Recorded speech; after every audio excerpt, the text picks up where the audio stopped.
Rieccoci a Primus Inter Pares, consueto appuntamento settimanale del mercoledì, questa sera in un orario un po' diverso dal solito e stiamo parlando ovviamente per quanto riguarda le amministrative di Padova. Mancano 25 giorni al voto e stiamo discutendo nel nostro studio con i rappresentanti dei candidati sindaco, da Bressa per Sergio Giordani, Antonio Bressa, a Marco Carai per Lorenzoni sindaco, alla mia sinistra, quindi alla vostra destra, Lea Luciani per Bitonci sindaco e Manuel Menegatto per Borile, sindaco del Movimento 5 Stelle. Vi ricordo che siamo in diretta anche su Facebook, vi abbiamo lasciati per quanto riguarda la sicurezza, dove Lea Luciani ha detto in pubblicità che è stata ridotta a un quartiere disastrato e Marco Carai diceva no, non è vero.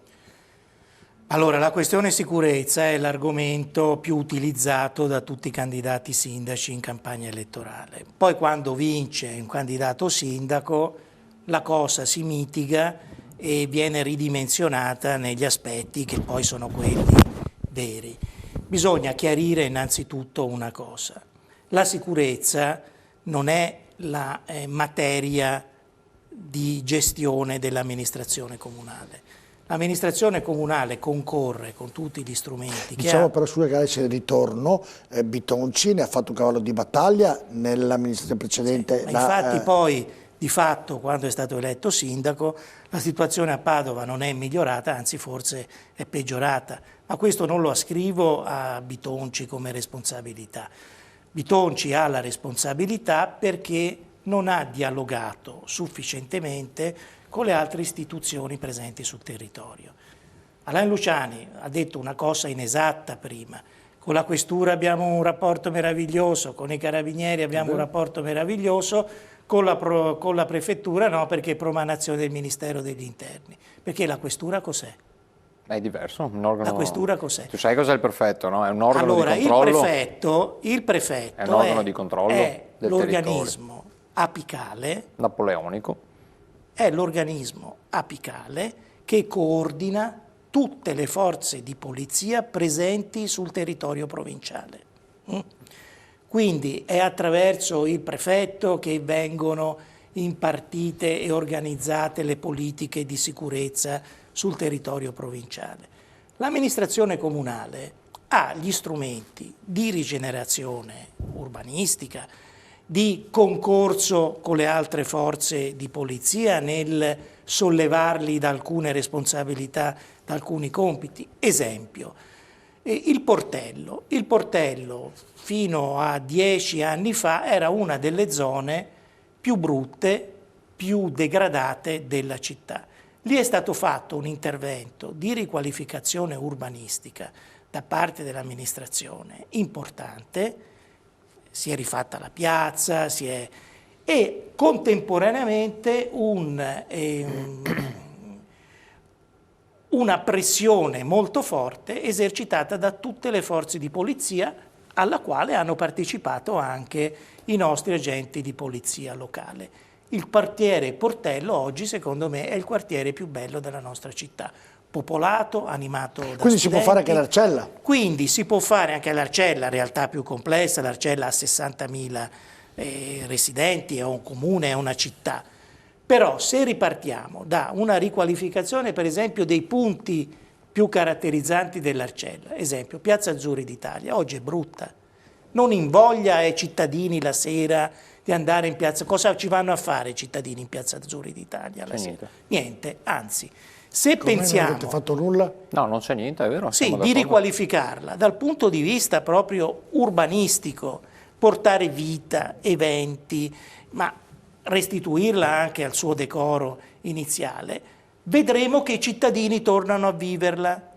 L'idea di Arturo Lorenzoni di dire all'Arcella apriamo le biblioteche in modo... C'è una popolazione studentesca enorme all'Arcella, ci sono migliaia e migliaia di ragazzi che devono magari prendere la bicicletta, praticamente il tram, creare per eventi venire, insomma in quel quartiere. Per creare vita, cioè, creare occasioni di vita, eventi, certo. E sovvenzionare anche, però aiutare mi sembra Marco Carai che sia l'idea di tutti i candidati sindaco, esatto, per quanto riguarda l'Arcella. Non c'è tanta diversità uno dall'altro. L'idea di creare dei posti fissi di polizia anche locale è sbagliato, perché ti assorbono energie e uomini straordinari solo per tirare su la saracinesca di un punto fisso. Ti partono 12 persone al giorno che potrebbero essere impiegate sul territorio. È stata inaugurata da poco un nuovo punto della polizia. Un conto è creare un ufficio dove gravitano, e quello è giusto, è stato fatto anche in via Liberi, dove sono state concentrate alcune squadre di polizia, certo, ma fanno servizio, escono e vanno a fare servizio in quindi tutta diciamo, la città. Marco Carai, che ci vuole vita. Aprire è contro anche le politiche della questura, stanno chiudendo tutti i commissariati. Perché? Perché assorbono energia, personale che potrebbe essere utilizzato sulla strada. C'è un problema enorme che riguarda tutte le forze di polizia e tutti i dipendenti pubblici. È il fatto che per anni purtroppo non è stato possibile assumere personale e l'età anagrafica è cresciuta tantissimo. Certo, vi ricordo a tutti che oltre l'Arcella Padova ha tanti quartieri importanti della Guizza, il Bassanello, Ponte di Brenta. Una partita importante, tutti i candidati sindaci la stanno esercitando. Cavalcando, diciamo. Io parlo di esercitare, mi piace di più, esercitando all'Arcella, perché sanno che l'Arcella rappresenta delle criticità importanti che non hanno altri quartieri, certo, della città. Emanuele, invece per quanto riguarda l'Arcella, la sicurezza, io dico tutta Padova, in particolar modo l'Arcella, perché come diceva Marco Carai è un quartiere con molta popolazione e quindi anche con molte problematiche. Allora, noi come Movimento 5 Stelle e il nostro candidato sindaco Simone Borile abbiamo un'idea che appunto i quartieri vanno rivitalizzati, magari anche tornando al punto di prima, i mezzi pubblici dovrebbero girare anche di notte, perché se una persona... Bisogna mettere una guardia all'autista e poi... No, una guardia, un controllore fisso, appunto le due cose si sposano insieme, perché se nei mezzi pubblici iniziamo a pensare che abbiano un controllore fisso... Ma se prima dicevi di risparmiare i costi, qui li aumenti? No, perché i costi verranno ripagati dal fatto che nessuno si sognerà più di entrare in un autobus, e torniamo al discorso di prima, comunque è tutto collegato, senza il biglietto, quindi l'ammanco di milioni di euro che hanno comunque i nostri trasporti pubblici locali verrà ripianato, e potremo permetterci comunque una persona che certo, lavora all'interno del... Quindi fa il doppio scopo di controllare il trasporto pubblico più aumentare il livello di sicurezza percepito. Poi i presidi fissi, io non sono d'accordo che mettere lì un presidio sia negativo per la città, o comunque ci vogliono 12 persone, bisogna addestrarle, e comunque i cittadini padovani devono sapere che in quel posto possono recarsi a fare qualsiasi tipo di segnalazione, perché io adesso, se dovessi pensare che succede una cosa nel mio quartiere, ora che vado, che li trovo, se sono in giro, se c'è una persona fissa a cui mi posso affidare e confidare quello che magari ho visto, non deve essere per forza una denuncia, ma comunque cioè appunto riferisco quello che ho visto, questo crea maggiore sicurezza nei padovani. Quello che voglio dire però, attenzione, perché la tematica della sicurezza, sempre sbandierata a destra e a manca per fini politici, noi potremmo dire che il nostro candidato sindaco Borile ha già avuto un incontro con il prefetto per trovare delle soluzioni. Certo. Il nostro candidato sindaco comunque è un professore universitario che si è occupato anche di criminologia. Non lo diciamo troppo spesso in campagna elettorale, perché poi arrivano a noi e dicono: ma avevate detto che risolvevate. Allora, la bacchetta magica non ce l'ha nessuno, però sembra, quando parlano gli altri, che ce l'abbiano sempre, poi ai dati questo non succede. Vorrei ricordare che la polizia locale, dal mio punto di vista, viene usata per incassare, cioè fare le multe, nel senso che io ogni sera che torno a Padova, lavoro fuori Padova, torno a Padova, da qualche parte trovo il posto di blocco. Il posto di blocco, cioè, della polizia, di vigili urbani, di chi? Della polizia locale più che altro. Una volta purtroppo mi hanno fermato ed ero senza occhiali, ok, però lì mi sono fermato a pensare: ma questa è sicurezza? Cioè, fermare le persone in transito che dalla periferia tornano a Padova, quanta sicurezza è? quanta sicurezza o quanta cassa Bisognerà anche fanno? controllare i veicoli. Attenzione, no, cioè, perché adesso voglio però- arrivare al secondo discorso, che cioè, la polizia locale viene utilizzata come bandiera per far sentire i cittadini padovani più sicuri, però non viene utilizzata nelle operazioni che contano, quindi l'importante è che in piazza io vedo e riconosco che c'è il vigile che in piazza più o meno, nelle piazze di Padova, durante il giorno, durante i mercati non succede, però nelle periferie, nelle vie, nei punti bui dove nessuno vede, nessuno ci va. È quello che dice, la polizia municipale magari ferma più volentieri un italiano che magari uno straniero dove Non va ad occuparsi, a mio avviso, Certo, secondo le direttive vabbè, speriamo ciò non accada, visibilità. Certo, succede al contrario. Per quanto invece riguarda l'immigrazione e l'accoglienza, cosa intendete fare? Il vostro, ovviamente... No, sulla sicurezza volevo dire due parole, non ho detto no, niente. pensavo avessi detto, chiedo scusa. Sarò rapidissimo. Sulla sicurezza la nostra giunta ha fatto tantissimo, il sindaco Bitonci veramente si è impegnato giorno e notte. Gli uffici dislocati nei quartieri, alla Guizza, all'Arcella, il sistema di videosorveglianza, vedete nelle città europee, a me piace vedere il sistema sempre... di videosorveglianza l'avete ereditato? No, le vostre non funzionavano neanche, c'erano tutti i server bloccati, le garantisco perché io sono un informatico, non ce n'era una che funzionava, Funzionavano o no? Non funzionavano, ma che, allora le spiego, hanno messo un server che poteva gestire 25 telecamere, peccato che ce n'erano 100 attaccate.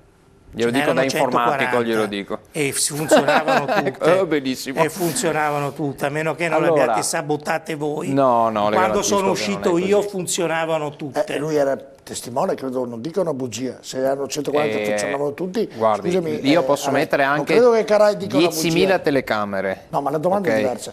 Nel dire che non funzionavano, Carrai era presente, era responsabile, dice no, ce n'erano 140 e funzionavano. Uno dei due mi racconta qualcosa che non è vero. Allora, le spiego come funzionano. Allora, il flusso dati è quello. Il flusso dati può gestire un tot di telecamere in contemporanea. Se tu colleghi contemporaneamente tutte le telecamere, tu le puoi fare, ce le puoi visionare su uno schermo, ma non hai la possibilità di avere un'alta qualità, ok? E non puoi avere nemmeno uno che ti controlla 140 telecamere contemporaneamente. Ciò che abbiamo fatto noi, a differenza del passato, ma non è una colpa del passato, è che non c'era la tecnologia, è stata quella di scegliere telecamere intelligenti. Sono delle telecamere che riescono a riconoscere che in quel momento si sta commettendo un reato, in collaborazione con polizia. Nuova, esatto, in collaborazione con polizia e carabinieri. Oggi l'obiettivo dell'amministrazione è quello di arrivare a un'unica sala operativa che permetta di vedere e visualizzare solo la telecamera dove c'è davvero una necessità. Questa è una cosa che in tutta Europa sta avvenendo già da un paio d'anni. La nostra differenza è che noi guardiamo il futuro. Guardiamo il futuro perché se voi andate in qualsiasi città d'Europa, qualsiasi, la polizia è presente nelle strade, ad ogni grande incrocio, ad ogni strada, in ogni quartiere, la polizia è presente. La sola presenza della polizia basta per ridurre i reati del 20%, certo, è un deterrente gigantesco. Oggi però per ottimizzare le spese non si riesce più neanche nelle grandi capitali europee a avere tutto questo personale nelle strade e ci si dota di queste telecamere che anche il Comune di Padova si è dotato. La polizia nei paesi esteri interviene dai 3 in 5 minuti quando c'è una segnalazione di reato, cioè arrivano immediatamente. Come fanno? A me è capitato a ottobre a Londra, c'è stato un furto, nemmeno il tempo di fare il furto che è arrivata la motocicletta della polizia e lo ha beccato al volo e sono rimasto veramente meravigliato. E questa è grazie alle nuove tecnologie, ecco perché io parlo sempre di bisogna che guardiamo al futuro, non possiamo fermarsi a quello che è il passato. Non è che non funzionavano loro, c'è una tecnologia moderna che oggi permette di fare quello ma non funzionava più perché c'erano talmente tanti flusso dati ormai a un certo punto che non funzionavano più. Cioè, allora, sistema di videosorveglianza, tra l'altro noi lo ereditammo dalla precedente amministrazione, dall'amministrazione Destro, e avevano, mi pare, un 40-50 telecamere. Lo abbiamo implementato sfruttando anche finanziamenti importanti che arrivarono dallo Stato e siamo arrivati a un 140 telecamere, tutte funzionanti, tutte facilmente individuabili dalla centrale operativa, che l'abbiamo ricreata anche noi, modernizzandola. È chiaro che l'evoluzione tecnologica va avanti e un'amministrazione deve investire per essere al passo con i tempi. E il sistema di videosorveglianza funziona, bisogna implementarlo, bisogna dotare anche i sistemi di trasporto pubblico di telecamere agganciate alla centrale operativa. Cosa abbiamo fatto noi? abbiamo creato anche le centrali operative di Carabinieri, Polizia e Guardia di Finanza la stessa manovrabilità che aveva la Polizia oggi. Municipale. Mi sembra il futuro sarà quello di più unificare. moderno, come diceva la Luciani. Sentite, Certo. per quanto riguarda l'immigrazione e l'accoglienza, allora partiamo da Antonio Bressa, come intendete, cosa intendete fare? Beh, innanzitutto bisogna cambiare completamente l'approccio, cioè da un lato c'è chi si cimenta con il tema dell'immigrazione in maniera irresponsabile, semplicemente dicendo noi non li vogliamo, e questo non è il modo con il quale chi è incaricato dai cittadini si misura con la fatica di governare le problematiche. Quindi bisogna cambiare decisamente approccio e affrontare i problemi piuttosto che scaricarli sempre sugli altri livelli e dire non me ne occupo perché non li voglio, perché questo non è il modo di fare l'interesse dei cittadini. Detto questo, noi siamo per una distribuzione equa delle accoglienze tra tutti i comuni, proprio perché ci sono sindaci anche al di fuori dei confini del comune di Padova che non vogliono farsi carico di una parte di responsabilità per una soluzione collettiva del problema. Ci sono alcune realtà che sono sovraccaricate e altre che invece non sono interessate dal fenomeno della migrazione. Per cui noi diciamo Padova deve fare la sua parte, però adesso è il momento che anche gli altri comuni si prendano una piccola quota, perché nella misura in cui tutti fanno la propria parte, la distribuzione viene fatta in maniera equa e senza andare a creare grandi concentrazioni di persone, come è stato per un periodo la Prandina, come è Bagnoli, come Agna, dove si vanno a creare evidentemente dei problemi sia all'interno di questi centri stessi, sia in relazione ovviamente agli abitanti di questi posti. Giordani, il vostro candidato sindaco, ha detto che devono imparare la lingua e che soprattutto devono trovare esatto, venivo a quello. Il nostro modello è quello della microaccoglienza diffusa, e soprattutto noi chiediamo, non come è stato fatto adesso che il problema non è stato affrontato, perché era meglio far sì che questi ragazzi si vedessero in strada per creare allarmismo, noi diciamo mettiamogli una pettorina e facciamo in modo che possano fare servizi di lavori socialmente utili, anche è il modo migliore perché loro possono restituire in qualche modo anche come dire, il favore che si fa nel momento in cui si accoglie in ottemperanza a tutte le norme internazionali. Questo è anche un messaggio per dire noi vi aiutiamo, creiamo un contesto per il quale anche loro sono maggiormente accettati anche dalla popolazione nella misura in cui vedono che si mettono a disposizione per fare qualcosa che è utile per la società. Però per fare queste cose bisogna volerli governare i fenomeni. Se invece si cerca solo di cavalcare per un po' di tornaconto elettorale, questi fenomeni non vengono governati ma anzi si riverberano in maniera negativa sulle persone. Questa è la grande differenza. A chi ti riferisci? Beh, diciamo che i telespettatori secondo me l'hanno già capito. L'hanno già capito. Alain? No, mi fanno sorridere queste interpretazioni. Quando dici che Padova deve fare la sua parte, Padova ha fatto come la sua parte e lo ha fatto da sempre in maniera anche eccellente, no? C'è l'ospitalità che i padovani hanno dato da sempre ai cittadini stranieri, è forse un esempio per l'intera Europa, insomma. Tu consideri i numeri però di immigrazione che ha già la città di Padova, il suo interno del suo tessuto. Scusa lei, non voglio interromperti, ma solo per precisare, dico Padova deve fare la sua parte, non voglio dire che non l'abbia fatta, cioè nel senso Padova fa la sua parte, sì. È ora che la facciano gli altri. Quindi parliamo delle altre città allora? Parlo di altre città e degli altri comuni della provincia. Se si prende la mappa della provincia di Padova e si vede la distribuzione dei richiedenti asilo, si vede che ci sono alcune zone che non sono minimamente interessate. Questo secondo me è un errore. Se tutti i sindaci si prendessero un pezzo di responsabilità... Ma di chi è la competenza della gestione dell'immigrazione? La competenza è del sindaco, del comune? La competenza giustamente non spetta al comune. È della prefettura. È della prefettura. La prefettura si trova di fronte a dei sindaci che, creando solo come dire, un atteggiamento ostile, non permettono di trovare soluzioni. Perdonami. Lo stesso atteggiamento ostile di Bitonci, te l'abbiamo detto tante volte, è quello che ha prodotto la situazione della Prandina, perché se lui si fosse messo a disposizione della prefettura per individuare delle altre realtà, non saremmo arrivati a dover requisire la Prandina. Io vorrei che tu mi spiegassi stesso come tema, riesce oggi scusa, il governo Luciani, a bloccare per 7 giorni i flussi migratori attraverso il Mediterraneo perché c'è il G7, ma non riesce a bloccarlo nel resto dell'anno. Vorrei che spiegassi questo. C'è un assessorato in regione che ha come delega quella della gestione dei flussi migratori. Si è mai visto l'assessore regionale occuparsi di questi temi? No, perché è molto più conveniente per chi è come te nella Lega far sì che questi temi esplodano per cavalcarli piuttosto che provare a risolverli. Allora, parliamo sempre di ambiente, di rispetto, giusto? Parliamo di ambiente, benissimo. L'immigrazione, ok, oggi nella nostra regione è deleteria anche per l'ambiente, e ti spiego perché. Perché se abbiamo la densità di abitanti più alta d'Europa, significa che gente non ce ne sta più. E più gente c'è, più inquiniamo. Quando andiamo a vedere i dati, andiamo a verificare il perché succedono alcune cose, dobbiamo andare in maniera approfondita. Abbiamo quartieri dell'Arcella che hanno tra le più alte densità di abitanti d'Europa, significa che posto non ce n'è più. Cioè tu vuoi dire che capisci che non c'è più posto per nessuno qui nel Veneto? E perché questa è la verità. Questa è la verità. Abbiamo già dato. Perché non affronti il tema secondo, diciamo, l'approccio della demografia invece? Perché non ti è conveniente farlo? No, la Perché demografia te la spiego subito, guarda. Un ragionamento invece sulla sotto demografia, il profilo degli aspetti demografici, nessun governo, che sia di di centrodestra o che sia di centrosinistra, bada bene, perché io quando è da dire le cose le dico, ha fatto niente perché le famiglie italiane e straniere mettessero più figli al mondo, perché oggi anche le famiglie straniere hanno ridotto anche loro in percentuale. Ho visto proprio oggi i dati della città di Padova che anche gli stranieri hanno ridotto il numero di nati, perché viviamo in un paese che non pensa ai nostri bambini, che non pensa ai figli, che non pensa di aiutare le donne quando sono in situazioni di gravidanza e di dargli degli incentivi. Io te lo dico perché una parte della mia famiglia vive in Francia, ogni donna con un bambino riceve 500 euro al mese, hanno 3 figli, sono 1500 euro al mese finché non sono maggiorenni. Io sono d'accordo, non ci sono servizi, l'asilo costa l'ira di Dio, quindi non mettiamo dietro alla schermata del fatto che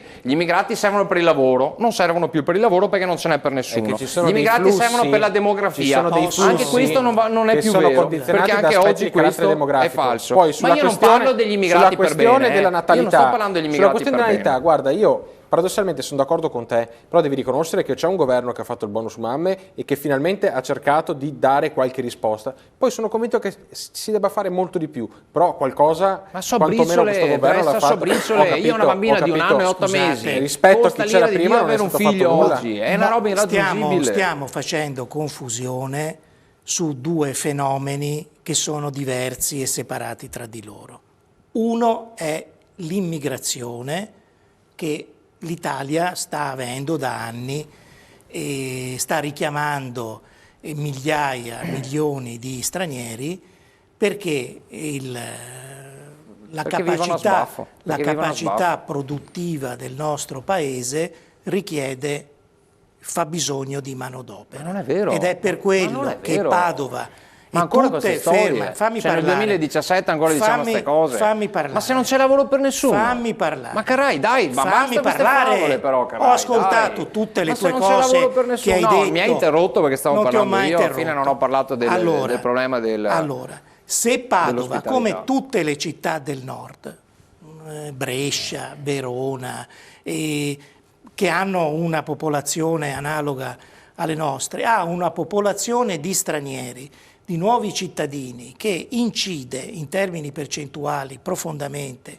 nel tessuto sociale della nostra comunità, è perché queste persone sono venute per contribuire al fabbisogno di manodopera. Certo. Bene, e questo è un problema. L'altro è quello dell'emergenza che si è creata negli ultimi anni per il problema dei profughi. È un'emergenza che sta subendo tutta l'Europa. Cosa farà Lorenzoni? No, fermati, cosa farà Lorenzoni? Non si risolvono con gli slogan o con le ricette. Una cosa è individuare le problematiche relative all'inclusione di tutte queste famiglie che sono venute e contribuiscono al fabbisogno del nostro PIL. Non dimentichiamoci che, come è stato detto, gli italiani non fanno più figli. Chi contribuisce oggi a pagare la pensione a milioni di persone sono i giovani lavoratori. Questi giovani lavoratori nella nostra città incidono per il 20%, quindi è una manodopera importante per il nostro fabbisogno, tenendo presente che è una manodopera sulla quale noi non abbiamo investito una lira, nel senso che arrivano che sono già pronti per la catena di produzione, quindi non hanno fatto le squole, quindi sono già pronti, abili e arruolati. e quindi contribuiscono in modo importante a fare dei lavori che gli italiani non vogliono più fare, e questo è innegabile, basta Carai, ma sei vedere. rimasto 5 anni fa, No, 7 anni fa, 8 anni sono fa. rimasto ad oggi. Sei rimasto 8 anni fa. Perché non il tasso di natalità oggi a Padova si è fermato? Perché anche gli immigrati che sono venuti hanno capito che non ci sono possibilità di lavoro e quindi tendono ad andarsene dal nostro paese. Come stanno facendo i nostri giovani? È un altro problema questo che impatta sulla nostra città, la fuga di ragazzi Giovani che vanno preparati all'estero. e che hanno brillantemente superato un percorso di laurea sui quali abbiamo investito centinaia di migliaia di euro, che ci salutano e se ne bisogna vanno. fare una trasmissione qui, perché metà questo vanno all'estero si apre- e fanno i e fanno i camerieri. si apre fanno i camerieri. un'altra... Se lei va a se tu vai a Londra, a Berlino, però Madrid, ci sono anche ma fanno i fiore camerieri. di ragazzi che vengono assorbiti dalle università e non fanno i camerieri. Possiamo contarli che in una mano, in due che mani? potrebbero essere assorbiti dall'università di Guarda, Padova. Marco Carai, tu vai a Berlino, vai in qualsiasi ristorante, Per pizzeria, o gelateria, sono Sì, italiani, certo. giovani che si stanno laureando, per carità Che di si Dio. stanno laureando. No, e che sono laureati e vanno lì per imparare la lingua bene, certo. ma ci saranno Tanto poi le di eccezioni, cappello, esatto. ci sono le eccezioni. Ma questo è un altro discorso. Il problema dei profughi invece è un altro, non dobbiamo sovrapporli perché facciamo confusione. Il problema dei profughi è un problema epocale che sta investendo regioni dell'Africa, del centro Africa, che stanno migrando. Quindi cosa bisogna fare, Carrai? Bisogna arrivare a soluzioni, altrimenti il facciamo la Comune di cronistoria Padova qui. può mettere a disposizione alle istituzioni e dare un contributo, ma è un contributo minoritario, piccolo, perché queste sono politiche che devono fare gli Stati e l'Italia. Vabbè, ma sindaco cosa può fare? Il sindaco può fare niente, qualcosa, può niente. fare qualcosa? Può essere determinante quando si discute di queste problematiche in sede di COSP, che è il comitato organizzato dal prefetto su cui Però affrontano mi sembra queste che l'accoglienza, situazioni. come diceva Bressa, di questi ragazzi, insegnandoli l'italiano, inserendoli nei lavori sociali, possa aiutare. Ma mi sembra una bella idea quella lì. L'importante è che non siano banditi. Tutte le Lorenzoni ha politiche detto che una cosa servono diversa. a Come? includere... No, Lorenzoni ha detto una cosa Lorenzoni ha diversa. detto una cosa diversa, Ah, no, Lorenzoni, Carrai ha detto una cosa diversa. Sì, rispetto a Lorenzoni. Rispetto a Lorenzoni. Perché? Ecco. No, perché Lorenzoni in realtà ha detto, l'ha dichiarato a tutti i giornali, che lui invece auspica che ci sia una sorta di invasione di tutti i quartieri della città, di migranti, di tutti i tipi. Non ha mai detto una roba del genere. L'invasione l'ha le detto, lasciamo ha rilasciato un paio di interviste in cui ha detto che lui vorrà che per ogni quartiere ci siano, anzi lui auspica che arrivi tantissima altra gente. Ma Invece noi dobbiamo essere seri di dire come stanno le cose. Non strumentalizziamo, no, ma così ha detto non Lorenzoni. strumentalizziamo i Insomma, allora mettetevi discorsi, d'accordo fra di perché voi. te allora se cadi in contraddizione rispetto a quello che ha detto Bitonci sulle politiche di incentivo. No, ma mi fa piacere, Carai, che la pensi così, cioè, non è che sto dicendo ma a te. anche Lorenzoni la pensa così, quando Bitonci dice prima i padovani. Chi sono i padovani? Sono quelli che contribuiscono con il loro lavoro, con le tasse, al fabbisogno, al benessere della comunità? Ci sono anche i nigeriani che lavorano, sono i padovani. Ma bene, infatti, anche questo mi fa piacere che tu lo dica, perché probabilmente Bitonci quando sentirà che te equipari i nigeriani, nuovi cittadini a Padova, ai padovani, gli verrà la pelle i nigeriani nuovi cittadini di Padova sono miei fratelli, come sono tutti i padovani che vivono nella città e contribuiscono. No, è un'evoluzione. C'è stata un'evoluzione. Io l'ho sempre detto, Lega. seguo tra l'altro la comunità nigeriana, quella brasiliana, cioè per me chiunque è residente a Padova ha un lavoro, una persona per venire. Il problema dei clandestini è diverso, lo sai qual è? Lorenzoni dice una cosa, che Padova deve essere una città inclusiva e non esclusiva, una città che include, che fa sentire tutti a proprio agio, tutti protagonisti all'interno della comunità e nessuno si debba sentire escluso. Sì, ma questi sono clandestini, Carai, è diversa la cosa, allora, questi sono clandestini. Perché anche per i profughi il nostro comune ha firmato gli accordi. Si fa allora l'equiparazione immigrato, profugo, clandestino e magari delinquente. La proprietà transitiva ti porta a definire l'immigrato, clandestino, profugo, clandestino e delinquente. Ma non è così. Questa è la scala, è la filiera che voi state creando e generando. Emanuele, perché poi cittadini. sul tema di immigrazione e accoglienza? Beh, il tema dell'immigrazione è sicuramente un tema nazionale, internazionale, e qui a Padova abbiamo comunque... Ecco, cosa vuole fare Borile, non io, il vostro candidato Beh, come ho detto prima, Borile si sta già muovendo, sta già parlando con le associazioni in vari quartieri di Padova, ha parlato con il prefetto e vorrebbe attuare un metodo che è appunto la microaccoglienza diffusa, come quello che è stato attuato al Forcellino, in cui la gente è stata avvisata prima di quanti arrivavano, dove venivano alloggiati, e la cosa è andata senza che i padovani si sentissero invasi. Io la vedo diversa, nel senso che l'immigrazione è una questione molto presente, e questo è sotto gli occhi di tutti. Come ho detto per altre cose prima, vedo che la politica a destra e magari un po' anche a sinistra, ma soprattutto la Lega, perché in questo caso abbiamo un esponente Bitonci leghista, usa questa come una bandiera. Quindi...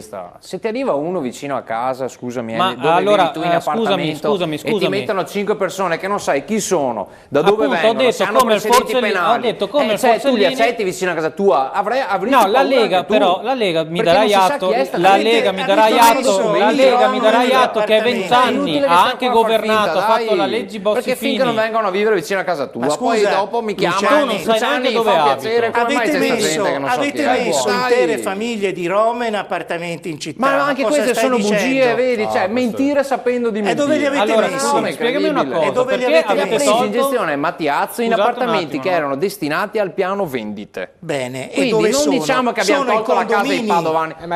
Non sono perché nei condomini, sono in case. Ascoltami, una di queste è una casa sotto l'acquedotto. Chi va a vivere sotto una casa sotto un acquedotto? Nessuno ci va a vivere. E sono case nel piano vendita. Ci sono dei casi documentati, perché sennò se vogliamo raccontarci ci sono dei casi documentati, ci sono dei cittadini che ci hanno cercato, che ci hanno anche fatto vedere delle fotografie, per esempio in Vassorio, che allora vuol dire che erano in sono ritrovati da oggi al domani ad avere noi abbiamo dato la casa come vicini di casa senza che fossero stati padovani, avvisati, dato di fatto senza nessun tipo di concertazione con stava terminando il concetto. Stava terminando il concetto Emanuele, prego Emanuele. Che è difficile sedere vicino a... va bene. Beh, non è insomma. È che parlo poco, ma appena parlo a metà frase. Cioè... Luciani, per cortesia.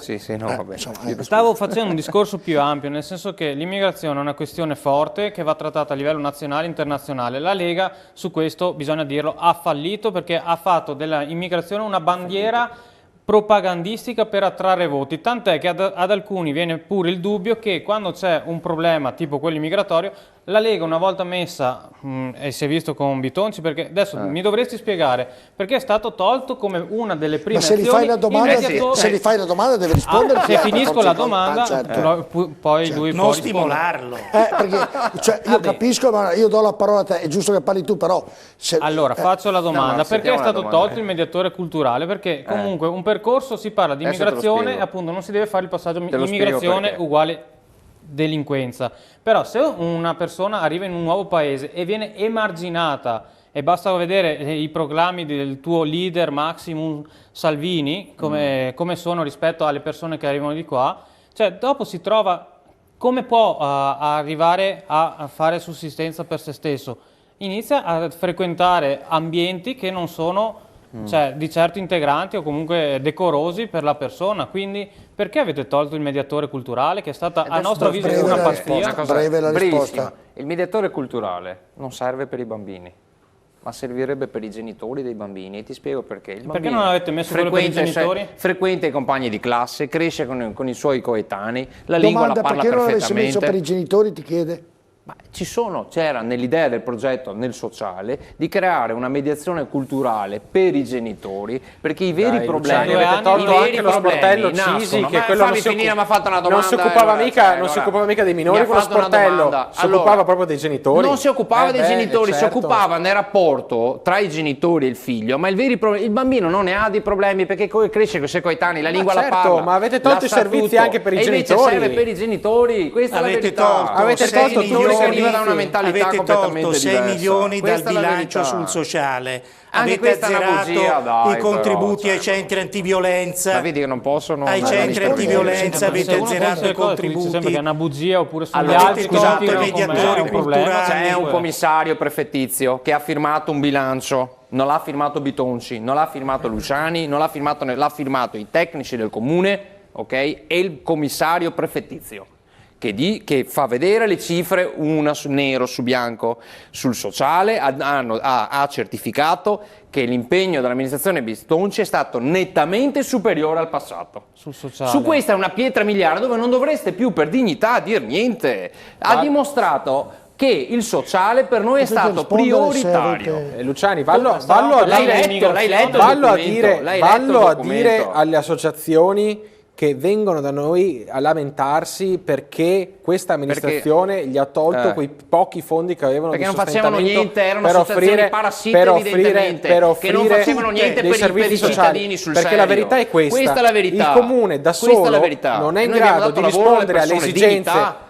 La verità è questa, No il comune da assistenzialismo. solo non è in grado di rispondere alle esigenze di carattere sociale che ha una città come Padova se non supporta quel ricchissimo patrimonio generoso di associazioni di volontariato E quelle che c'è le a abbiamo Padova. premiate, quelle E che andare lavorano a sul togliere serio il sul sostegno territorio. ai nostri quelli che fanno volontari il tavolo, padovani che danno una mano ai più in l'associazione difficoltà è tavolo, stata la cosa organizzava i più tavoli. crudele che poteva fare questa amministrazione. Però ritorno sul tema dell'immigrazione perché è curioso. La voglia di risolvere il problema si misura in maniera così evidente da parte della Lega Nord che nella misura in cui proponiamo con il governo di andare a istituire dei nuovi centri per il rimpatrio con la proposta che ha fatto il ministro Minniti, regioni come il Veneto governate dalla Lega sono regioni che si oppongono a questa soluzione che permetterebbe in maniera molto più dignitosa nel rispetto dei diritti umani rispetto ai di un tempo di accompagnare le persone che hanno il foglio di via vicino a un aeroporto e poter essere rimpatriate, perché il tema nostro è che noi questi problemi li vogliamo risolvere e sappiamo benissimo che chi non ha i requisiti per stare in Italia, proprio per offrire, come dire, un servizio migliore a chi invece quei requisiti li ha, deve essere rimpatriato. E noi ci misuriamo con le cose, Ma lo fanno a Verona, con la Tosi, si volontà, reso con la volontà di risolverle. si reso Perché non disponibili. siete, Di farlo a a favore dei Io centri do di il tempo, lei rimpatrio? fa domande agli altri. c'è Questo è colpa sua. assurdo, perché è più facile cavalcare i problemi che A provare a Verona, a risolverli. Tosi, si è reso Fermo, disponibile. lei ha preso la Lo fanno a parte Verona. da Leone, ma la colpa è di Giordani No, è sicuramente che quando andrà hai dal governato presidente è della normale che regione. tutti gettano Giordani il fuoco verso governato il tema. male. Cioè, Se quando tutti- governi è normale che gli altri giustamente ti attaccano solo la parte che loro governate, idea. io vorrei Quindi è capire normale come che devo in 2 rispondere anni- Posso prima. dire- Devo rispondere prima al Posso dottor dire, Carrai, poi Giordani a Bressa, quando sarà poi è sindaco normale. andrà dal presidente della regione e pretenderà che si attivi perché ci sia un centro per il rimpatrio in Veneto, perché quando noi oggi diamo il foglio di via a una persona che non ha i requisiti per stare in Italia, le possibilità sono due: o bisogna andare a bussare alle porte dell'Emilia Romagna e chiedere se in un paio di quei hub che ci sono là c'è posto, o se no quella persona prende il foglio di via, lo straccia e continua per la sua strada. L'ultima parola prima della pubblicità, poi abbiamo l'ultima parte della trasmissione. La faccia lei, Manuel, perché altrimenti se non la fai tu, fai domande e porto via il tempo che non è corretto. Poi uno mi dice non ho parlato molto. Il tempo ce l'hai, però se fai domande non mi a lei... lamenterò, li lascio parlare, ma poi i cittadini capiranno. Certo, prego, la conclusione del fatto dell'immigrazione e dell'accoglienza, stavi terminando un concetto. No, appunto, quindi come ho detto che è stata una follia togliere i mediatori culturali, sarà una delle prime... Cose che farete... Perché loro l'hanno fatto per prima cosa, cioè loro sapevano già quali erano tutte le associazioni non meritevoli di questi fondi, cioè subito, cioè neanche hanno aspettato e si sono informati, hanno fatto un'azione politica per dire noi abbiamo tolto soldi ai migranti e tutta la gente, ovviamente, sì è il vostro modo di operare ma non ve ne rendete conto e questa è la cosa forse più grave di tutte. Noi, ripeto, abbiamo come Possiamo candidato sapere sindaco... cosa farete voi, esatto, perché altrimenti se no non veniamo più fuori qui. Certo, noi come Movimento 5 Stelle abbiamo il candidato sindaco che è anche un criminologo. Cioè, Quindi ha fatto la proposta Giordani, ha fatto la proposta Ragione, voi cosa farete? noi, quello che ho detto prima, faremo un sistema di... cioè collaboreremo col prefetto invece che andarci a scontrare per guadagnare i titoloni in prima pagina. Punto primo, perché questa è l'amministrazione dei titoloni. Lei ci ritorna sempre. Ma perché è così? Ma di quello che Carai, fate, di la verità, Carai, più di riempiremo la dirli città fa il di programma immigrazione, di- visto che avete non so anche più tolto il cosa reato fare. di Sindrome immigrazione di clandestina, Stoccolma. siate Non so più cosa seri. fare. Sindrome veramente. di Stoccolma. Aiutatemi perché non so più cosa fare. Io capisco tutto, ma però... sa Tolgono il perché- reato di no, immigrazione adesso le clandestina, spiego no? E perché- poi dicono no. Lascialo finire, Capito? Carai, per cortesia. Oh, Carai, a lei lascialo No, finire. allora abbiamo cioè, io devo puntare e continuare a parlare di queste cose, perché abbiamo avuto 2 anni di un sindaco che ogni Non hanno un cosa che gli programma, veniva in mente per capito? finire Non hanno un in programma, dai, ditelo, non abbiamo un programma, va bene. perché Se ci sta. non è che non abbiamo un sì, programma, perché abbiamo se una parlate persona di che è noi- preparatissima su questo fatto, ok? Vado fermo così, riprendiamo l'aria, perché abbiamo l'ultima parte che non vi dico, se partiamo così ritorniamo con la vecchia amministrazione non ne veniamo più fuori, perché nell'ultima parte dovremo parlare anche della precedente amministrazione e quindi avremo il tempo per poter ristare. Nel senso che non è che dobbiamo parlare, perché non è nella scaletta parlare, siete stati voi ad arrivare lì, tutti e tre. Ma te sei l'arbitro, quindi devi estrarre cartellini. Ma carai, ho detto 1000 volte non ne parliamo, l'ho detto 1000 volte a voi, cosa devo fare? Ammazzarvi con la pistola? Vengo qui, non Poi lo è normale so. che devo rispondere. Andiamo in pubblicità, poi abbiamo l'ultima parte tra poco.